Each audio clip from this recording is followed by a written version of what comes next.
Hello, everyone, and welcome to Reviews from the Basement's first ever album review.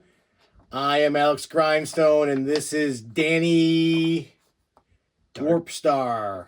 Ooh. Warpstar. Ooh.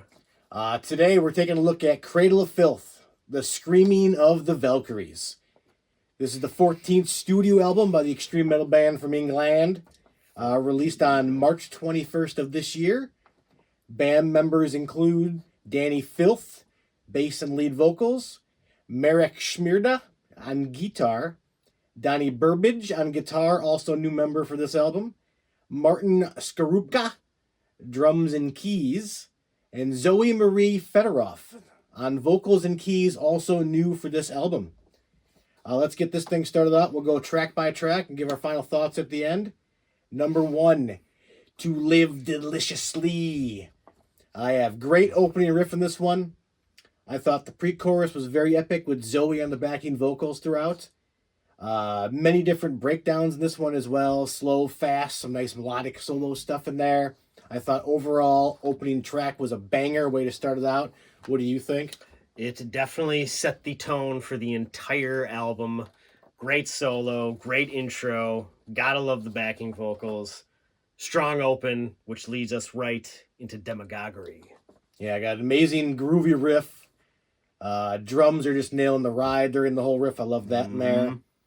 You're getting your first of the album here, the hanging scream, leading into some kind of lower keys breakdown there. I dug the lyrics.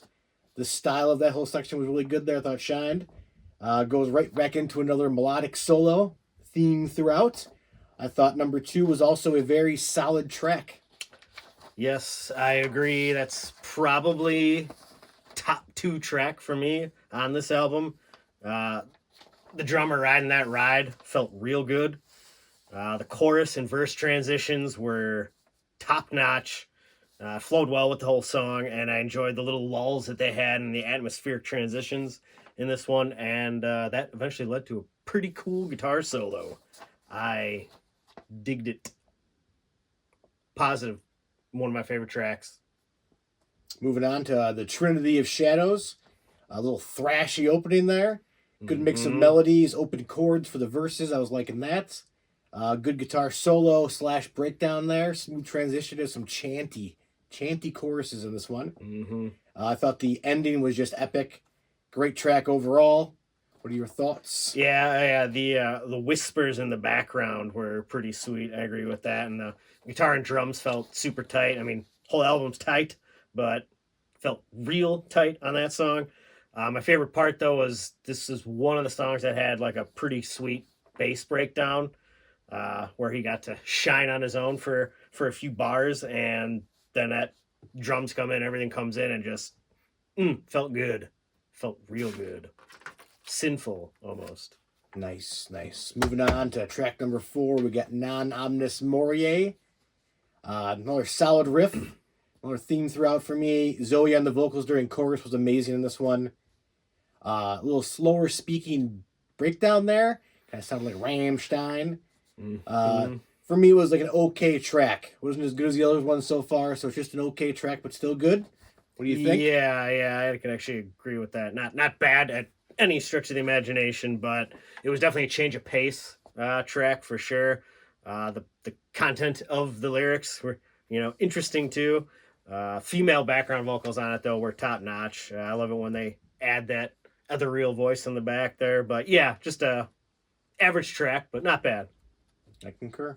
But on to the next one. That's another story. We're getting White Hellebore. Epic riff in this one. A little bit of a gallop in there. With the vocals, drums, they all gelled well during that whole section there. The chorus with Zoe doing White Hellebore. Excellent section there. Riff in the first breakdown leading back into Zoe. Zoe's a theme throughout this song. I dug the thrashy outro. Thought that was titties. Another epic for Alex. Yeah, the intro that's galloping and then leads into that riff. That riff is top notch, really memorable, and the chorus super catchy and awesome phrasing on it. Dig it. Probably also one of my top tracks on this album. It's up there. It is. there's a few more. Yeah, moving on here. Track 6, You Are My Nautilus. Mm-hmm. I got a good, hard, thrashy riff in this one. I like the drum section, backing keyboards throughout this whole thing there. This one I have as a vocal masterpiece. He does his highs, he does his lows, he's everywhere in this one. Mm-hmm. Sounds amazing.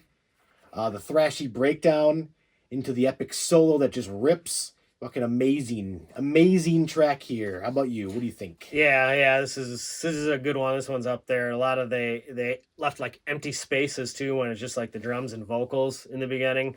And actually I think throughout the verse might have been like that, which they kind of dug the, let everything chill once in a while, only have a few things going on. And Danny telling a hell of a story throughout this one. It was an epic song. Had a pretty sweet riff breakdown at one point, because this one seemed like it was a longer song and there's almost songs within songs in it. I think they're all kind of like there's many parts. It's like it's a story. I think they're telling, and it's different parts. And the solo in this one, awesome.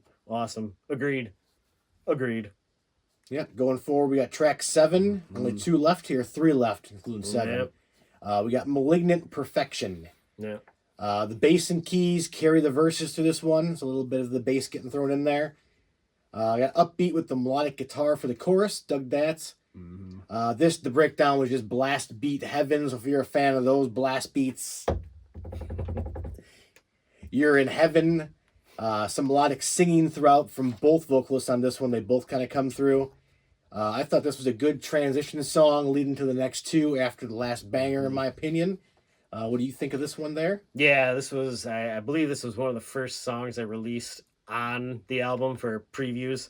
And this is actually kind of the song that caught my eye to be, I've heard of these dudes before, but then, I had an album or 2, but didn't go through their whole catalog, if you will. And this song got me pretty good. The chorus is hooky as hell. I love the way he does his vocals, going from like verse into the chorus, kind of just not exactly singing, but kind of talking at you, and it works very well. I dig that. One of my favorite songs as well, just because it's the one that caught me. I think I like all of these songs. Let's continue. Track 8, Ex Sanguine Dracula. Mm-hmm. More thrashy guitar. You're getting groovy transitions for all those verses. This one I got about 9,000 BPM into an amazing breakdown that's slow and grindy, your typical slow and grindy breakdown. Ramp it right back up to 9,000 RPM into a groovy section. All over the place with speed, grind, melody. Very strong track. Comes right back after the last one. Amazing. What are your thoughts on the Dracula? Yeah, I like the grooves to it. Kind of move pretty good. A lot of transitions, and I know your favorite blast beats were in there, and I dug that. The whole way that the story was told, through the music in this one was pretty awesome. There's another song that had one of my favorite little bass breakdowns, and I love it when bass players get a little action and riffage in there. Riffage on the bass is pretty cool. As long as the bass is loud enough. Yep. But yeah, a lot of the cool little drum fills in the transition. As somebody that dabbles, I enjoyed that very much. This actually song grew on me. It was, I don't really have a least favorite per se, but this one would come on and okay, but it has grown on me quite a bit. I have listened to this album very much. Yeah, very strong track. Yes, very yep. strong. Mm-hmm. Moving on to the end. Yes. Sorry to end it here with track number 9, When Misery Was a Stranger. We're back to the thrashy, your groovy, your screaming, your keys, you got the bass, Zoe in the background, solos. This one had it all, folks. I thought a great culmination of the entire album with this song. I thought every song had maybe a representation in this end track. For the epic ending, tits for me. I thought they did it all, wrapped it up in this one song very nicely. Really dug that one. What are your thoughts on that end banger? Yeah, no, the guitars were ripping in that one. Of course, had your female vocals. Kind of did have everything. Good solo. They had a little bit of the empty space, magical interludes, if you will, that lead to whole new parts of the song, and it was an excellent progression of the story, and an end of the album was top notch. What do you think of Cradle of Filth's latest effort? This is my first Cradle of Filth. I think overall, I dug the whole album. Some of the high points for me here, I loved all the high screams when he's holding the transitions. Mm-hmm. He just keeps them going until the next like breakdown. Zoe on vocals, awesome, great addition. This is her first album, which I believe it is based on me reading here. Very good addition, good pickup there. I liked all the heavy melodic riffs all throughout this whole album there. Drums, good mix. You had the double bass, a lot of ride usage, blast beats, standard 4/4, just rock them. Favorite track from me goes back to I Think You Are My Nautilus is my favorite track, followed shortly by White Hellebore. But overall, I thought it was an amazing album. I think everyone should check this one out. Regardless if you like heavy music or not, this is a good dig the vocals. It's the full package of music here, folks. It's good. Yeah.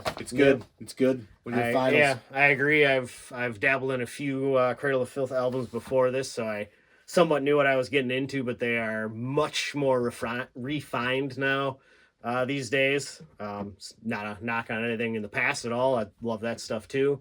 But this album does feel like a culmination of their career, being 14 albums in. It sounds like they could keep on going. This album for me is probably going to be in the rotation. I don't want to go crazy here, but probably forever. This album just absolutely rips, completely listenable. Like he said here, even if you're not a fan of metal, you should check it out. I know the vocals are different, not for everybody, but You good. can hear him. Yes, yep. He's understandable. Very understandable. It's pretty cool. My kind of music. Yeah, you could tell what's going on in the story. But yeah, favorite song, probably Demagoguery and White Hellborn. But like I said, there's nothing bad to me on this album. No, all good. Yep. All throughout strong. I think this is probably going as right now probably metal version album of the year for me for metal so far. Yeah. Many more to come, I'm sure, but I mean, right now, Christ's sake, guys, we put on freaking corpse paint for this. it's a good one. Yeah. Hopefully, it comes off. Yeah, we'll see. Reviews from the basement, music review. Outski.